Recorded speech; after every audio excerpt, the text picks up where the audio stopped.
Мінекей, арғашанда біргеміз, халқымызбен біргеміз. Афган соғысы ардагерлер мына жақта келіп тұр. Кешеден бері мінекей 2011 жылдарда бірге болдық. Айтайын. Біздерге бәрімізге талаптарымыз ортақ. Ал жігіттер, Алла разы болсын. Тек мына інілерімізге мінекей осы жерде тұрған алғыс айтамыз. Арғашанда біргеміз біздер. Алға Қазақстан, алғамыз. Жігіттер, арғашанда бірге боламыз, тағы да айтам. Ал, міне, Сабыр ағамызға берейін микрофонды. Ассаламу алейкум. Алейкум ассалам. Қадірлі жамағат, қалың қазақ, Қазақстанның азаматтары, апа қарындас, бауыр, әке шеше, туыс тума, ұл қыз өсіріп отқан, ұлы мен қызының болашағы үшін адал еңбек етіп жүрген, сол еңбек маңдай тер табан етімен осы қазақтың болашақ ұл қыздарын өсіруге, оларды мынау жұмыр жердің бетіндегі өзге халықтар сияқты аман есен өз ұяларынан ұшырып, өзгелермен бірге тең дәрежеде болашақ Қазақстанның иесін, болашақ Қазақстанның азаматтарын тәрбиелеуге атсалысып жүрген қазақтың қарагөз ұлдары мен қыздары.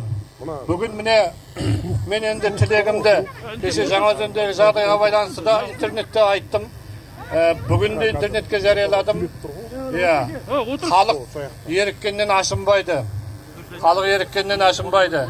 Әлеуметтік мәселе күні кеше ғана өзіндік азаматтардың көтерген газдың қымбаттауына байланысты тұрмыстық тауқымет. Осының бәрі халықты өз үнін осындай қауымдасып келіп билікке жеткізуіне мәжбүрледі. Халықтың жан тілегі, халықтың арманы, халықтың әділдікті аңсаған, әділ қоғамды аңсаған ішкі жан дүниесіндегі үнін осы қауымдасып келіп жеткізбесе болмайтын дәрежеге келді. Бір кезде айтылған, бірінші экономика, содан кейін руханият деп. Енді біз экономиканы да шеше алмадық, руханияттан да халықтық ұлттық салт дәстүрмен құндылықтарымызды да өз дәрежесінде, мәртебесінде ұстай алмай қалдық. Бұған халық шыдады, тәуелсіз ел ғой, тәуелсіздікті жаңа алып жатырмыз ғой. Азаматтар бір қалыпқа салар, бәрі де түзелер деген оймен біздің халық, қазақ халқы сабыр түбі сары алтын деп 30 жылдай шыдады. Енді бұл әлеуметтік дерт деген, әлеуметтік мәселе, әлеуметтік әділетсіздік деген тек айтуға ғана жеңіл, шеше салуға бола қоятындай ғана мәселе. Бірақ мұның ар жағында заңға сүйенген қоғам болу керек. Мұның ар жағында әділ билік болу керек. Мұның ар жағында саналы, білімді мамандар, ұлтын, халқын ойлайтын кешегі алашордашылар сияқты ұлты мен жаны бірге азаматтар болу керек. Сонда ғана ол шешіледі. Әлеуметтік мәселе дегеніміз не?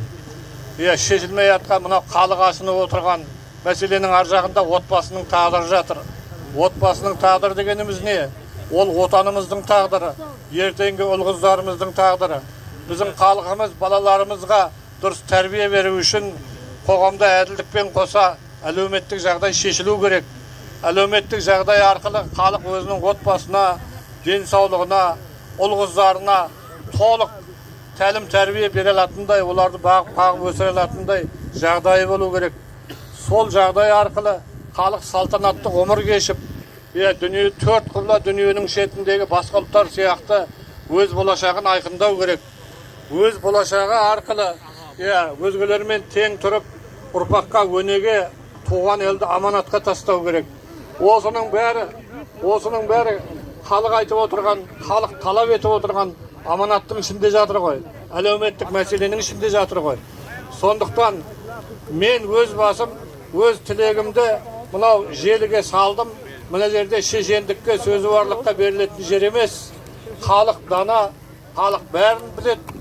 Осы билік те Қазақстанда, Қазақстанның әрбір жусанының түбіндегі барлық біздің құндылығымыз тарихи, барлық біздің осы мекеніміз, әрбір тасы осы әрбір қазақтікі. Осы даланың қожайыны қазақ. Осы даланың қожайыны, елдің, мемлекеттің қожайыны халық. Сондықтан қалғандарының бәрі сол халыққа қызмет жасаушы.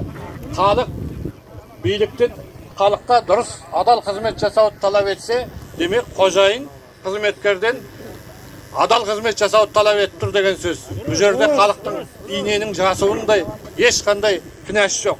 Ол заңды нәрсе. Қожайын өзі бекіткен қызметкерден талап ету керек. Сондықтан мен осы халықтың перзенті ретінде сендермен бірге екенімді, сендердің талаптарының бәрін толық қолдайтынымды, халықпен қашанда жүрегімнің, тілегімнің бір екенін айтайын деп, кішкене денсаулығым етсе де орталарыңа келіп бір көрініп, әрқайсың